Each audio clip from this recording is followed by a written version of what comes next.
siempre es para mí un placer estar con ustedes, y más aún en una sexta edición, que como les decía, hablando antes en los pasillos, antes de comenzar, en España 6 ediciones de algo es un milagro, de tal manera que verdaderamente poder estar por sexto año consecutivo aquí, pues es algo que hay que agradecer. Fíjense, ustedes me han pedido, el congreso de hoy, el congreso de estos días se llama Catolicismo e Hispanidad. Esto ya implica un tema verdaderamente enorme, y dentro en el que los elementos culturales, históricos, religiosos, evidentemente, son múltiples. Pero además, dentro del congreso que se llama Catolicismo e Hispanidad, la sección en la que se me ha incluido se llama Filosofía del Derecho, yo probablemente diría Filosofía del Derecho y de la Política. Y dentro de ese contexto general del Congreso y de ese contexto específico de la sección, resulta que la intervención que se me ha asignado se llama la monarquía católica hispánica. Claro está, la monarquía católica hispánica, cualquiera que lo oiga inicialmente, le recuerda o le suena a un argumento histórico. Pero si resulta que la sección en la que debo hablar es de filosofía del derecho y de la política, y además en un contexto mucho más amplio, pues es evidente que probablemente lo que yo debo hacer es hacer una consideración de tipo teorético de una realidad histórica. Es decir, hacer un esfuerzo por dar algunas razones sobre un hecho histórico o sobre un conjunto de hechos históricos concretados en instituciones, que eso es lo que fue la monarquía hispánica, y eso es lo que voy a hacer. Miren, para empezar, hispanidad van a ser, yo a esta cuestión he dedicado 2 libros, uno presentado aquí precisamente, es un libro que se terminó en 2015, pero no se pudo publicar hasta el 2018 por problemas editoriales, y el siguiente es posterior. Yo creo recordar que debe ser del año 19 o incluso del 20, y uno se llama La hispanidad como problema y el otro se llama Tradición política e hispanidad. Realmente ambos libros son nucleares para lo que yo debo decir hoy, pero no se asusten porque evidentemente no voy a tomar lo que se dice en estos libros, sino que voy a limitarme a espigar algunas cuestiones. De tal manera que la exposición inevitablemente va a tener que ser un poco impresionista o un poco puntillista en el sentido de escoger algunas cuestiones sin necesidad de poder remitirme al desarrollo integral que se encuentran en estos 2 libros. Para empezar, una primera reflexión. Miren, la palabra hispanidad, el concepto, el término hispanidad remite a un concepto y es un concepto de sustitución, no nos engañemos. Es un concepto de sustitución. En el fondo no podemos entender de lo que hablamos cuando hablamos de hispanidad si no entendemos que es un concepto que surge en su acepción actual o fragua en su acepción actual en el primer tercio del siglo XX, merced a una serie de aportes intelectuales importantes, como el de don Ramiro de Maeztu, que dedicó al tema nada menos que su libro Defensa de la Hispanidad, o con posterioridad don Manuel García Morente, que fue decano de esta facultad, lo digo siempre, lo recuerdo siempre, que tras su conversión, pues fulminantemente descubrió el genio religioso, católico de la hispanidad frente a la interpretación laica de la historia de España, orteguiana, conforme a que era su maestro, había dado hasta esa conversión. Lo que pasa es que en ese primer tercio del siglo XX, cuando se empieza a hablar de hispanidad, lo único que se puede afrontar realmente es la reconstrucción que comienza prácticamente en el centenario de las guerras de secesión hispanoamericanas. Saben ustedes que el proceso de secesión hispanoamericana comienza en 1810, de resultas de la invasión napoleónica de la península ibérica, y que de una manera misteriosa, pero bueno, que habrá que explicar algún día, se da simultáneamente en todos los territorios de un continente enorme, de la Ciudad de México a los distintos territorios de la Nueva Granada, al Perú, al Río de la Plata, en todos lugares, no en todos triunfa, pero el tema de la conferencia de hoy no no es este, de tal manera que no debo seguir, pero cuando se cumple el centenario del comienzo de las guerras de independencia en Hispanoamérica, en 1910, hay una especie de reemergencia de la necesidad de recuperar las relaciones entre lo que fueron territorios que formaban parte de una misma unidad política, la monarquía católica hispánica, de la que nosotros estamos hablando hoy, vamos a hablar hoy,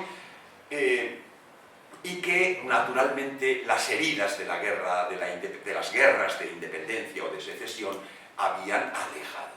Hay que tener en cuenta que el siglo XIX es un mes de alejamiento total de los ya países hispanoamericanos, repúblicas, todavía peor, hispanoamericanas, y que se han naturalmente no solo independizado políticamente, sino que de algún modo han querido de una manera no consciente matar a la madre.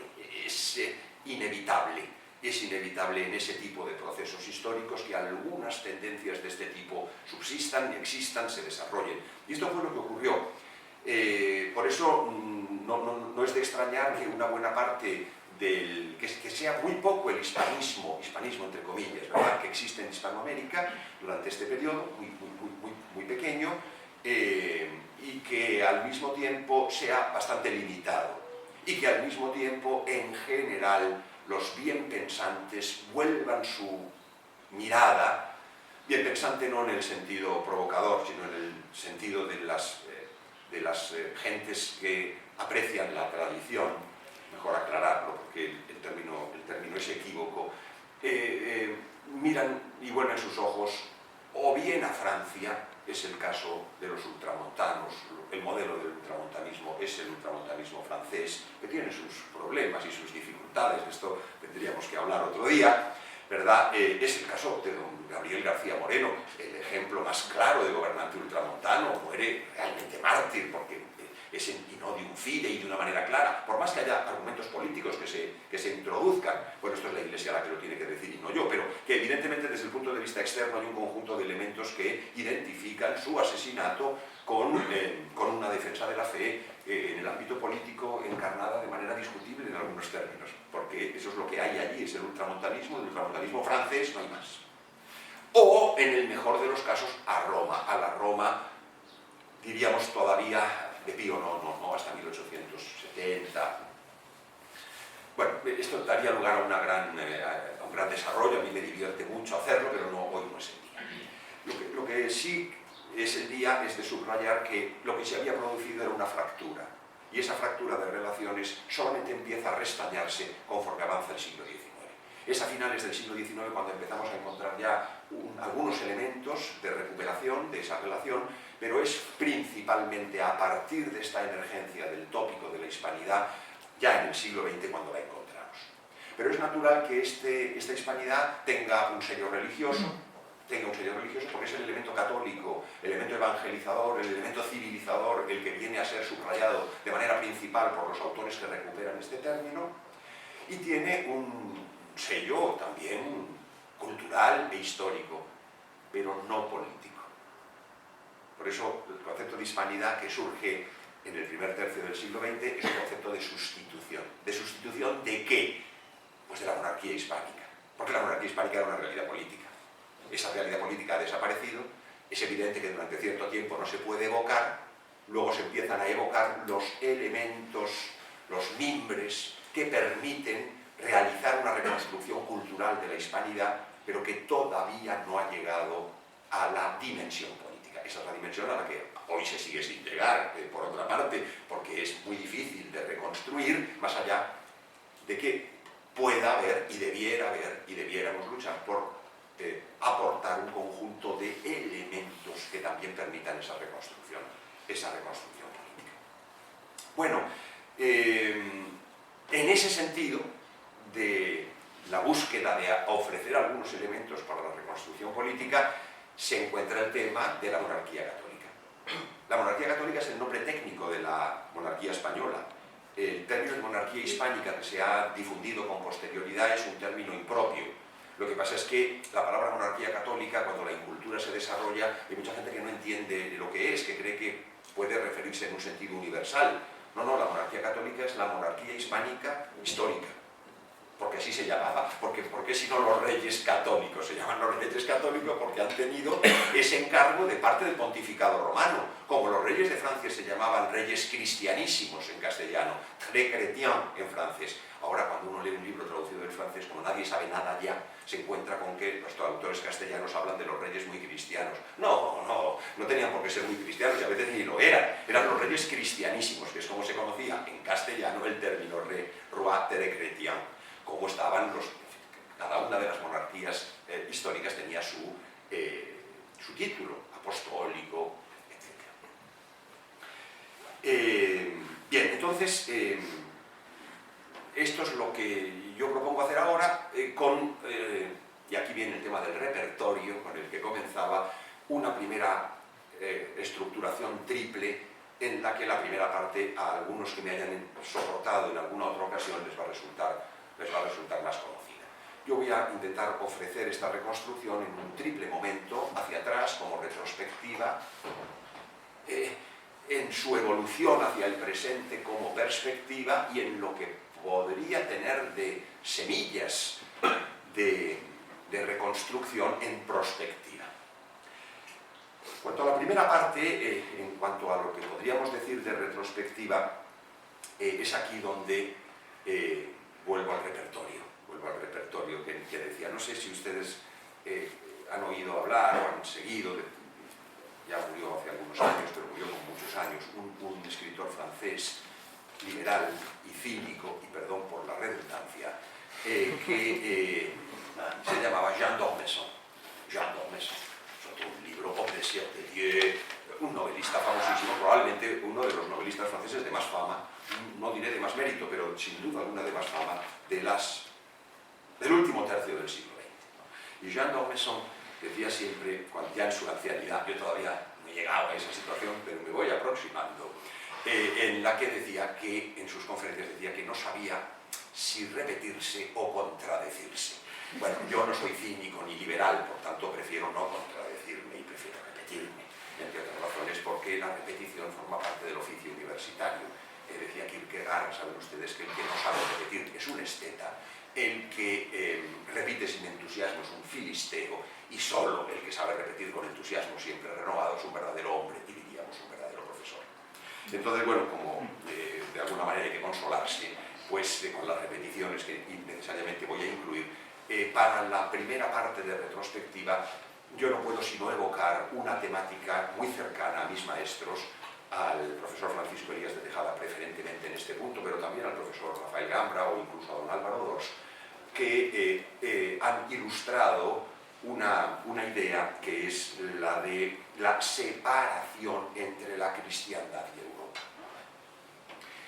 Esto suena provocador y evidentemente algunos autores, sobre todo del mundo anglosajón, pero también de otros universos culturales, lo han rechazado.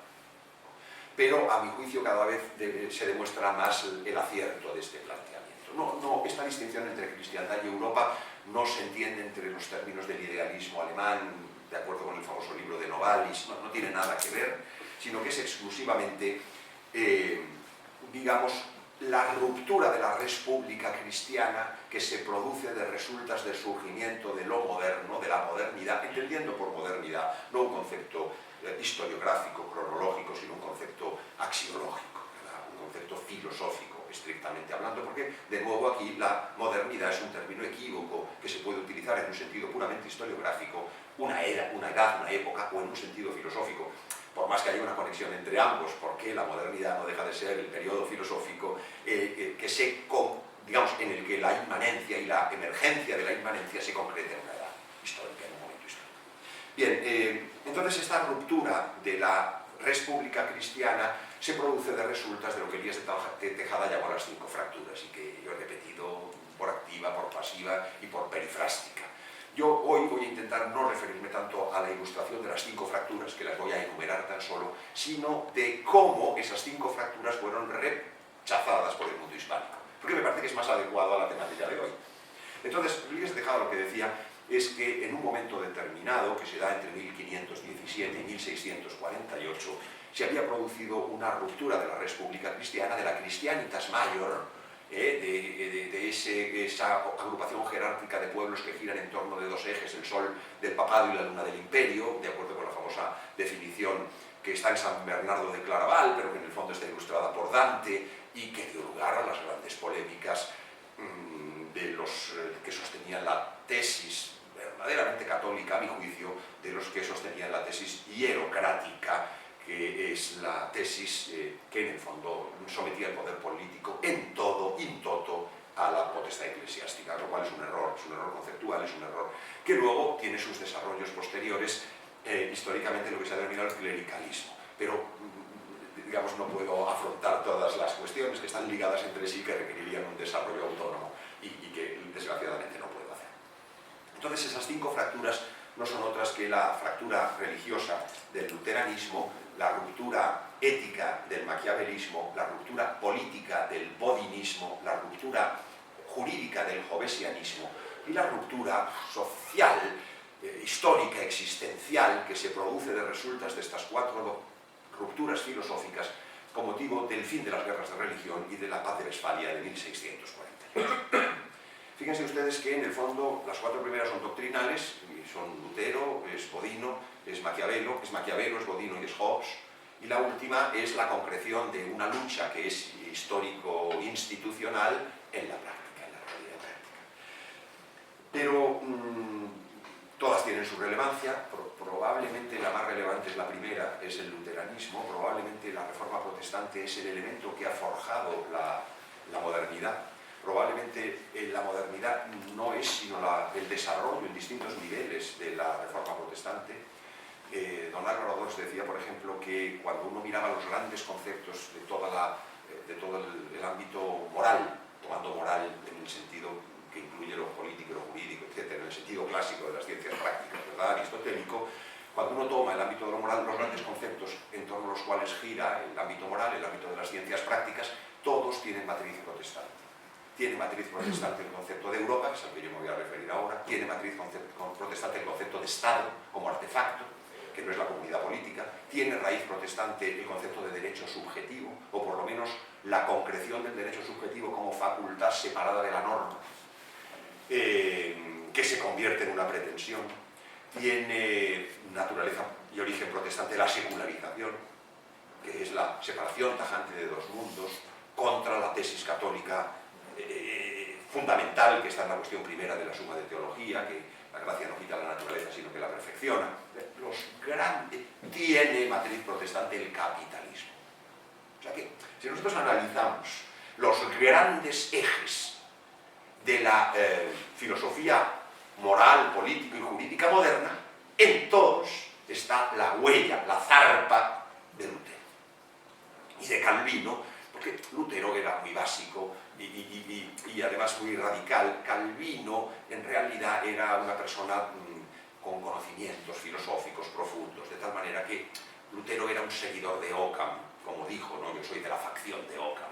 Y Calvino, en cambio, era una persona con una formación mucho más completa, de tal manera que es probablemente sin Calvino, sin la elaboración calvinista, probablemente la ruptura luterana no hubiera podido tener la huella que tuvo en el ámbito existencial. Probablemente hubiera tenido un pasar muchísimo más anodino y muchísimo más breve. Lo que pasa es que fue la teorización, la codificación de todas esas intuiciones pérfidas de Lutero, la que, realizada por Calvino, permitió, digamos, crear una cultura que es la cultura protestante, que es opuesta a la cultura católica. Digan lo que digan hoy, quien lo diga. Bien, entonces, de estas 5 fracturas, esta es la primera, pero esto que produce la separación del reino religioso y del reino temporal se concreta en lo moral, que implica la separación de la moral y de la política, se concreta en lo político, que implica la separación de la sociedad y de la política a través del concepto de soberanía, implica la artificialidad a través del contrato social, que es lo que fundamenta a través del consentimiento humano el orden político. Pero, ¿quién se opuso a esto? Yo no, en otras ocasiones hubiera desarrollado estas, simplemente con desarrollar estas 5 fracturas es una conferencia estupenda. Pero hoy no puedo hacerlo, y lo que tengo que hacer es intentar referirme a la oposición que desde el punto de vista hispánico tuvieron estas fracturas. En primer lugar, La primera no hace falta insistir mucho, ¿verdad? Porque ¿quién se opuso a Lutero? Ustedes me podrían decir, hombre, se opuso el Concilio de Trento, sí, claro, la Iglesia alemana. ¿Quién convocó el Concilio de Trento? ¿Quién lo acogió? ¿Quién lo estableció en los territorios imperiales? ¿Quién lo apoyó? ¿Quién? Pues el imperio, el emperador Carlos I. De tal manera que el Concilio de Trento... ¿Y quiénes son los que brillan en el Concilio de Trento? Pues los dominicos y jesuitas españoles. Los jesuitas son muy recientes y ya brillan. El padre Diego Laínez de la Compañía de Jesús, Melchor Cano. Es decir, del otro lado tenemos dominicos, tenemos jesuitas por doquier. Españoles. Y luego están los tercios de Flandes, claro está, que no es peccata minuta, es decir, que no se trata solamente de los teólogos, sino se trata de lo que Menéndez Pelayo dijo, de que el pueblo español era una legión de teólogos armados. Bueno, fue una legión de teólogos armados. En cuanto al maquiavelismo ocurre lo mismo. Esto me divertiría, es una conferencia solo también, incluso es una conferencia a las 5 rupturas y es una conferencia a cada una de las rupturas y sobre todo cada una de las reacciones. Si nosotros tomamos el tema del antimaquiavelismo como género político de la literatura política española de los siglos XVI y XVII, son centenares de autores, españoles peninsulares, portugueses, napolitanos, ultramarinos.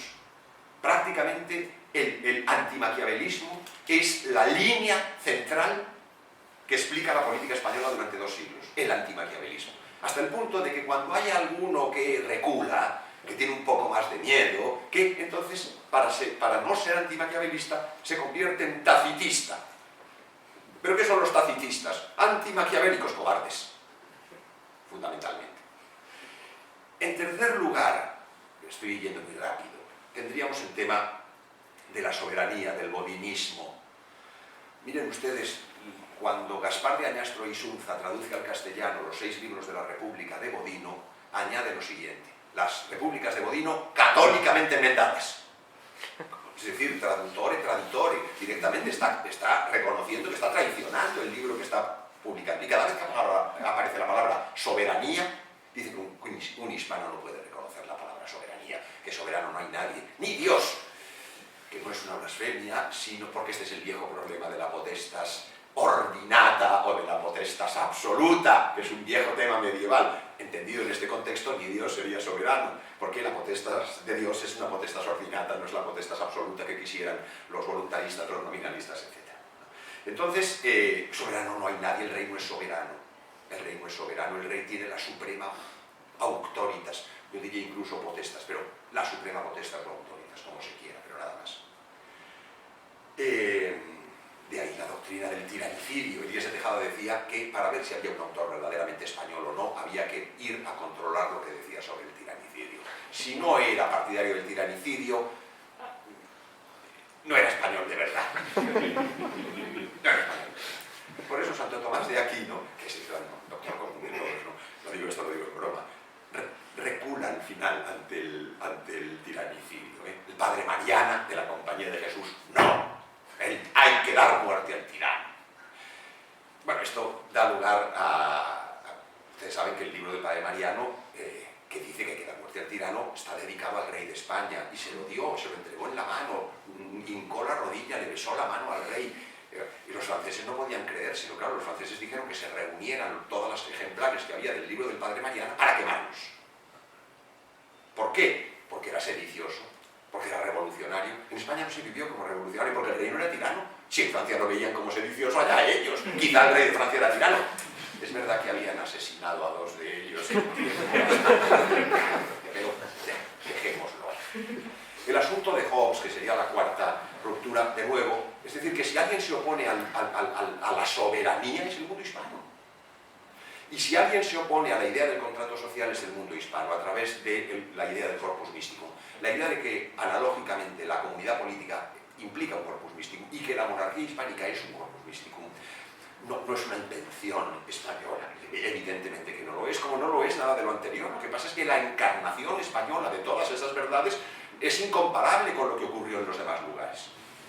Y aquí pasa lo mismo. El corpus mysticum se opone al corpus mechanicum. El Estado es el corpus mechanicum. El Estado surge del contrato. Como digo, Estado, yo no soy no soy anarco-tradicionalista como algunos. No, hay que distinguir cuando hablamos de Estado de qué estamos hablando. La comunidad política forma parte del entramado esencial necesario para la vida humana. Y no viene después de la familia, sino que viene con la familia también. Y no viene después de la sociedad civil, viene con la sociedad civil. Yo en esto cada vez lo he visto más claro frente a ese discurso clerical, blandón, de decir, no, es que viene primero la familia va primero, y luego viene la sociedad civil, y luego viene la comunidad política. No, la comunidad política está ya en la familia y está ya en la sociedad civil, por más que de una manera paradigmática se encuentra en el nivel arquitectónico de las relaciones humanas.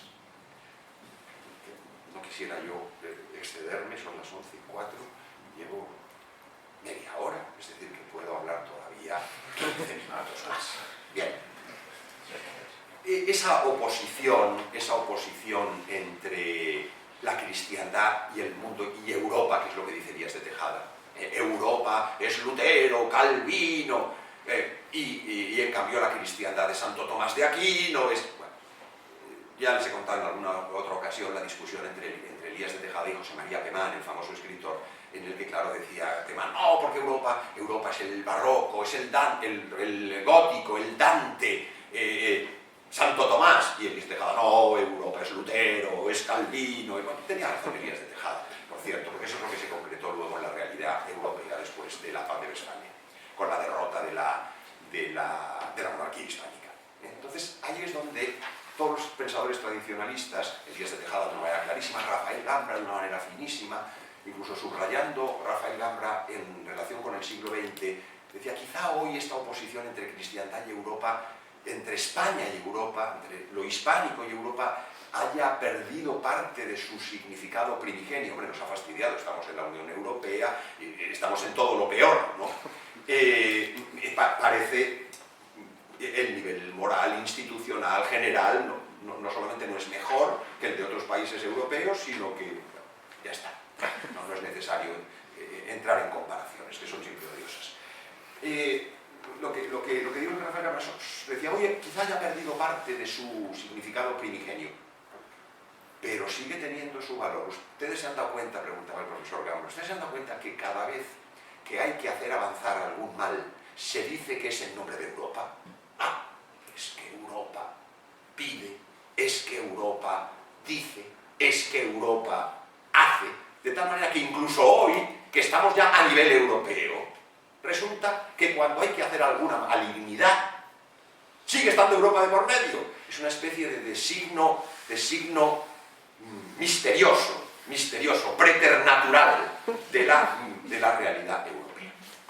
Bien, esa monarquía hispánica, que es lo que queda después del fin de la cristiandad mayor, es propiamente una cristiandad menor. Esto Elías de Tejada lo explica maravillosamente y yo creo que ahí es donde radica un poco la entraña de nuestro tema. La cristiandad desaparece como realidad universal, como res pública cristiana en el mundo civilizado y queda reducida desde el punto de vista político al mundo hispánico. ¿Es que la monarquía francesa no era católica? Sí, pero sobre todo desde el punto de vista sociológico lo era. Desde el punto de vista institucional, el mundo francés es un mundo con una influencia judía y con una influencia calvinista enorme. Lo tuvo siempre. Hasta el día de hoy, Francia es un país católico sociológicamente y tiene el catolicismo francés ha sido finísimo, poco ortodoxo, pero ha sido finísimo. Más fino que el español, esto nos llevaría a reflexiones melancólicas, pero hoy vamos a apartar toda melancolía, dado que el tema es la monarquía católica hispánica. Esa Christianitas Minor queda en el mundo hispánico y queda un poco como el residuo de lo que fue la Christianitas Mayor. ¿Y por qué se concreta? Pues es la fórmula de la monarquía federativa y misionera. El término de la monarquía federativa y misionera, que está acuñado por Elías de Tejada, que es muy brillante a mi juicio, porque están los dos grandes elementos que permiten entender lo que es la monarquía hispánica. La monarquía federativa en el sentido de que es una monarquía plural, de que es una monarquía en la que el concepto de fuero es un concepto esencial. En el que, ¿por qué? En buena medida por la historia de la Reconquista, que son 700 años. Es la historia de la Reconquista la que marca la importancia de lo plural territorial y del fuero. Aparte de que yo creo que hay algo natural en la articulación territorial y en la articulación de los pueblos a través del principio federativo. Ojo, no federal. El Estado federal es una consecuencia del Estado moderno y es una consecuencia de la modernidad. Yo estoy hablando de federativo o foral, que es el término tradicional en España. Entonces, esta realidad de la monarquía federativa es esencial si nosotros queremos entender profundamente qué significó y cuál es la diferencia de ese modelo respecto de otras tantas realidades que podríamos decir, bueno, es que no podríamos calificar como de cristiandades. Sí, desde el punto de vista sociológico lo fueron muchos países, en buena medida como concepción unitaria de defensa de la fe católica, como había sido la cristiandad antigua. Probablemente el paradigma es la monarquía hispánica. Probablemente un paradigma mejor incluso que los estados pontificios. Probablemente mejor que los estados pontificios. Bueno, aquí hay muchísimas cuestiones. Y luego está misionera. Misionera. Bueno, porque también hay un hecho profundo, también preternatural, sobrenatural en este caso, que es que el descubrimiento y evangelización de América se producen de manera inmediata al fin de la Reconquista. La Reconquista es lo que concreta en el mundo hispánico el espíritu de cruzada.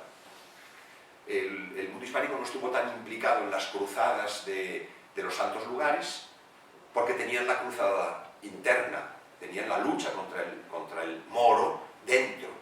Luego, por tanto, eso hizo que el espíritu de cruzada fuera mantenido secularmente y que ese espíritu de cruzada, cuando se completa, a través de la toma de Granada, a principios de enero de 1492, se encuentra con que pocos meses después se va a poder trasladar y expandir a todo un mundo.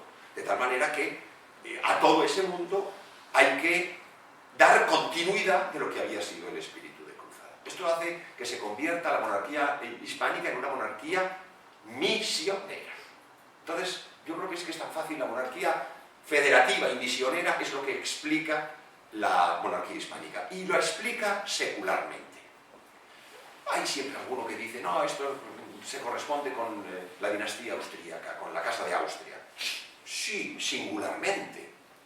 Y hay siempre alguien que dice, con los Borbones esto se acaba. Pues es muy discutible. Con los Borbones lo que pasa es que hay un desarrollo incluso institucional en América, requiere una cierta reorganización, pero el reinado de Felipe V, Elías de Tejada era antiborbónico furibundo, pero en esto no tenía razón.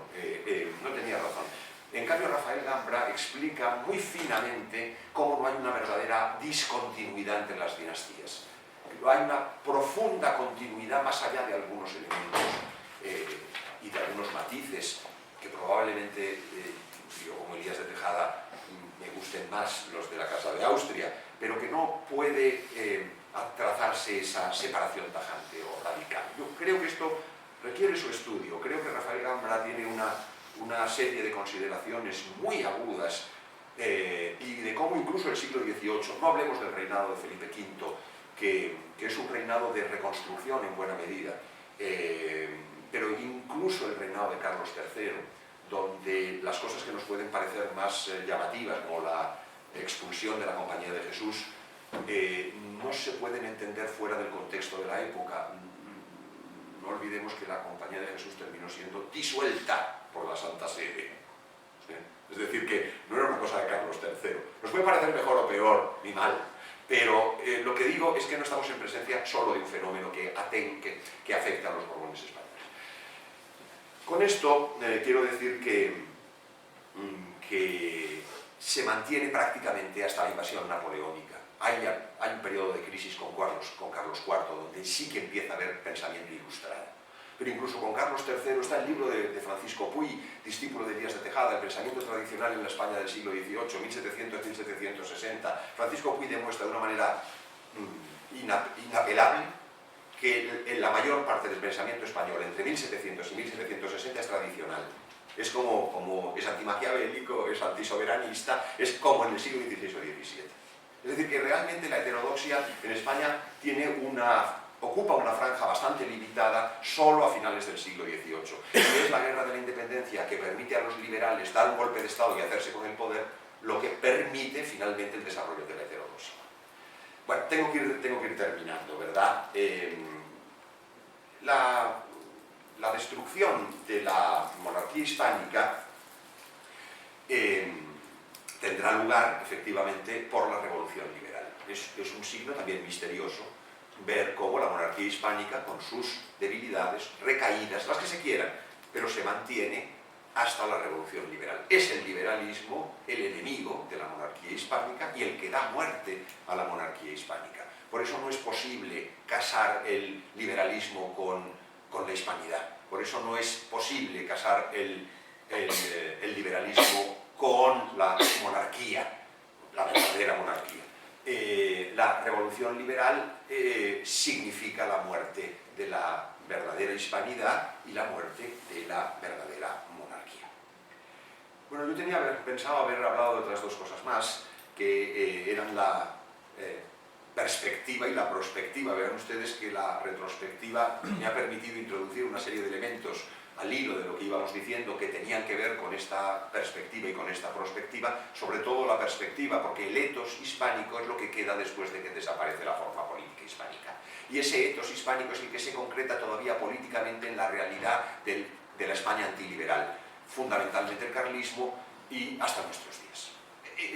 Esa es la síntesis, y no hay otra, mis queridos amigos, porque todo lo demás son hijos de la revolución. Lo único que no es hijo de la revolución es la permanencia del viejo espíritu de cruzada que luego tiene la monarquía hispánica, que se prolonga hasta la revolución liberal y que durante la revolución liberal se mantiene frente a ella a través de los restos de la España tradicional en torno a los reyes legítimos que atacan la usurpación liberal.